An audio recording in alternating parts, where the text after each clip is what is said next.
Bonjour mon frère, bonjour ma soeur, j'espère que vous allez bien. Alors, nous sommes un samedi matin, près de 8 heures. Il est 8 h 8 h 30 ici. Je voulais vraiment prendre le temps pour te parler de quelque chose. Toi qui es arrivé ici au Canada, ça fait peut-être moins d'un an, moins de 2 ans.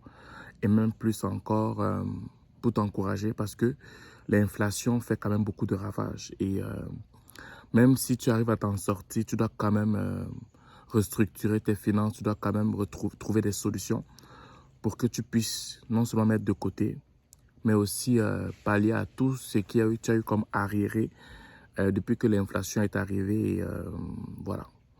Donc aujourd'hui, je vais faire une petite vidéo qui aura pour but de rendre ton mental encore plus fort par rapport à cette inflation et la pression que tu vas avoir des créanciers, de ceux à qui tu dois de l'argent. Vous savez, comme je le disais souvent, le fait de croire que c'est toi seul qui vis ce problème, alors qu'il y a beaucoup de gens qui vivent la même chose, fait en sorte que tu vas beaucoup plus stresser. Mais si tu sais que tu n'es pas le seul dans la situation, tu peux avoir une idée que tu n'es pas le seul. Mais quand tu sais pertinemment que tu n'es pas le seul dans cette situation-là, le stress s'en va.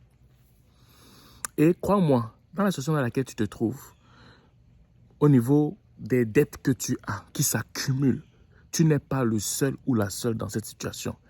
Je fais cette vidéo pour que tu puisses arrêter de te culpabiliser, que tu puisses arrêter de dire que tu es responsable dans le choix financier que tu fais, dans les factures qui augmentent. Non, ce n'est pas de ta faute, c'est que le monde a changé. Il faut seulement que tu changes ta façon de penser, tes finances, la façon de gérer, et que tu puisses te mettre à jour et trouver des solutions et des alternatives pour que ça puisse avancer. Mais aujourd'hui, on va parler vraiment des créanciers. Parce que, honnêtement, les compagnies avec qui tu as pris un engagement, quand elles voient que tu n'arrives plus à payer, particulièrement en Amérique du Nord, elles commencent à te mettre la pression terriblement. Au niveau du téléphone, au niveau du courriel, au niveau peut-être même des huissiers, ça devient quelque chose d'insupportable. Et si tu n'as pas le mental, au lieu de le manger, tu vas commencer à donner tout l'argent. Tu vas commencer à donner tout ce qu'il faut donner, alors que toi, tu ne manges plus, tu n'es plus bien. Pourquoi? Parce que tu dois payer les dettes. Je suis pour le fait de payer les dettes. Mais je ne suis pas pour le fait de payer les dettes et de crever de faim. Je recommence. Je suis pour le fait de payer les dettes. Mais je ne suis pas pour le fait de payer les dettes et de crever de faim. À cause du fait que je paye les dettes, je ne peux plus aller travailler, mettre le carburant dans ma voiture, parce qu'il faut que je sois un bon citoyen, parce qu'il faut que j'ai un bon crédit, parce qu'il faut que je paraisse quand même bien auprès des institutions financières, auprès des institutions ceci, cela et tout, alors que la majeure partie d'entre elles ne sont pas flexibles. Vous allez voir qu'il y a beaucoup d'institutions, beaucoup d'organismes, beaucoup d'entreprises qui sont flexibles parfois, qui essaient de te trouver des arrangements pour que tu puisses quand même payer selon ta situation financière actuelle. Ou bien ils vont te donner un temps de répit financier. Des gens qui vont te dire que, ok, bon, peut-être paye peut-être dans 3 mois le temps que tu restructures tes finances. Et après, maintenant, quand tu vas être prêt, genre, comme tu commences à nous payer, hein, ok? Mais il y en a qui vont vraiment pas être flexibles. Pour eux, dans leur tête, il n'y a pas d'inflation. Pour eux, dans leur tête, c'est que c'est normal. C'est juste que tu dois payer, ça s'arrête là. Moi, je dis non. Ok? Quitte à ce que temporairement, mon crédit va être sali à cause de vous. C'est pas vrai que je vais me plier à vos menaces, à votre intimidation. C'est comme ça que tu dois penser. Tu cherches d'abord à voir comment tu vas t'arranger avec des compagnies autour de toi, avec qui tu fais affaire, qui sont flexibles pour qu'on te donne un peu de temps de répit afin de restructurer tes finances et voir comment tu vas payer. Ok, tu fais des arrangements de paiement. Si d'autres compagnies, par exemple, ne veulent pas être flexibles, mon ami, tu leur dis que quand tu pourras, tu payes. Faites ce que vous voulez. Faites ce que vous... Tu vas faire quoi? Tu sais pertinemment que tu ne peux pas. Mais eux, ils veulent te faire croire que si tu ne veux pas, c'est parce que tu es animé de mauvaise foi. Tu es animé de mauvaise foi, il faut être payé. Et la personne qui te dit ça là, le service à la clientèle qui te dit ça là, celle qui est au téléphone là, ou celui qui est au téléphone, lui aussi il a les dettes. Mais il est plus méchant avec toi. Parce qu'on lui met la pression. en oubliant pendant qu'il est au téléphone avec toi que lui-même, il a les dettes.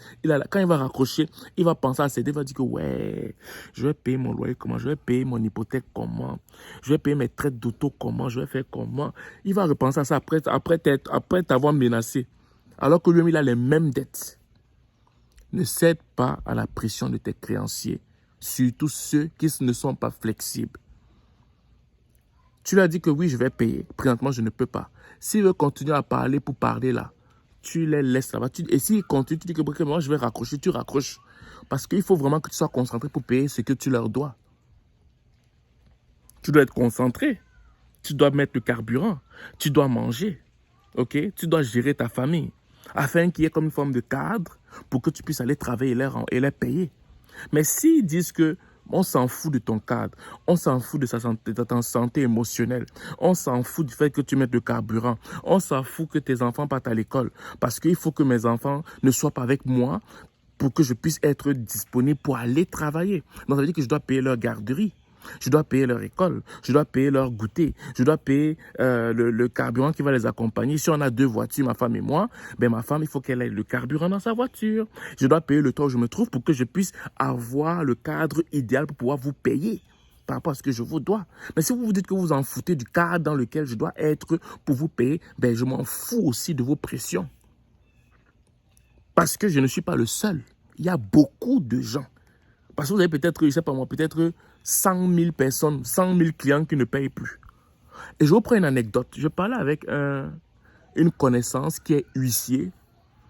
Ça m'a un peu choqué. Il me dit que l'Afro-Canadien, est-ce que tu sais que les gens n'arrivent tellement plus à payer que moi, je reprends près de 30 véhicules neufs par mois que je pars arracher parce que les gens ne peuvent plus payer.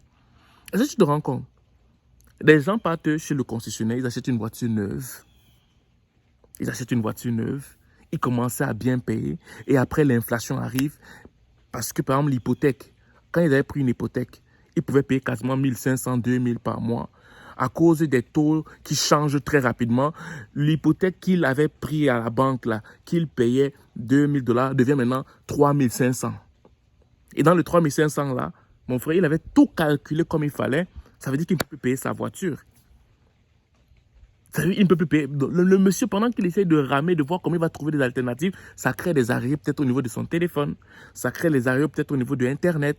Ça crée des arrêts au niveau de plein de choses. Et maintenant, le téléphone appelle, rembourse-moi. Internet appelle, rembourse-moi. L'hypothèque appelle, rembourse-moi. Mais il va faire comment? Ce n'est pas de sa faute. C'est pas parce qu'il a mal géré, mais c'est parce qu'il y a des trucs qui changent contre son gré. Ce n'est pas lui qui gère, ce n'est pas de sa faute. Qu'est-ce qu'il faut qu'il fasse? Donc, le monsieur me disait, il récupère près de 30 voitures. 30, près de 30. Qu'il est obligé de partir prendre chez les gens parce qu'il n'arrive plus à payer. Je ne te parle pas des maisons qu'on arrache. Des gens qui revendent leurs maisons à perte. À cause du fait que, quand il y avait le moment où c'était très difficile de trouver des maisons, les gens achetaient une maison au, je vais dire, 100 000 $ de plus que la valeur de la maison. Mais quand ils revendent, la maison ne coûte pas 100 000 $ de plus. Ça veut dire que quand tu revends ta maison, tu la vends à perte. Donc, imagine-toi un peu la dépression que les gens peuvent avoir présentement. Les difficultés.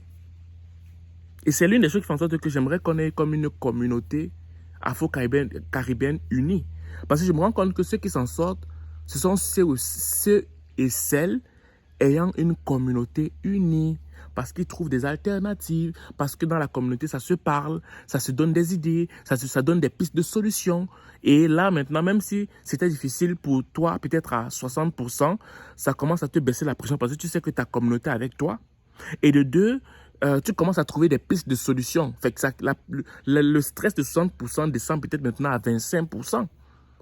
Même si tu n'as encore rien, mais c'est parce que les gens t'encouragent. D'où mon idée de la communauté afro-caribéenne via le foyer Mama Africa. Et je vous rappelle que ce soir, nous sommes samedi, ce soir à 20h de Montréal, il y a notre rencontre virtuelle pour les nouveaux arrivants. Fait que si tu es sur YouTube, ok, le lien d'enregistrement est en bas. C'est la dernière ligne droite et après la prochaine rencontre, ça va être dans 2 semaines. Donc, si tu veux participer, en bas. Et pour Facebook, c'est en haut. Voilà. J'espère que la vidéo t'a plu. On se voit pour la rencontre virtuelle et voilà. Sois fort et ne te laisse pas manipuler ou oppresser par tes créanciers alors que c'est pas ta faute.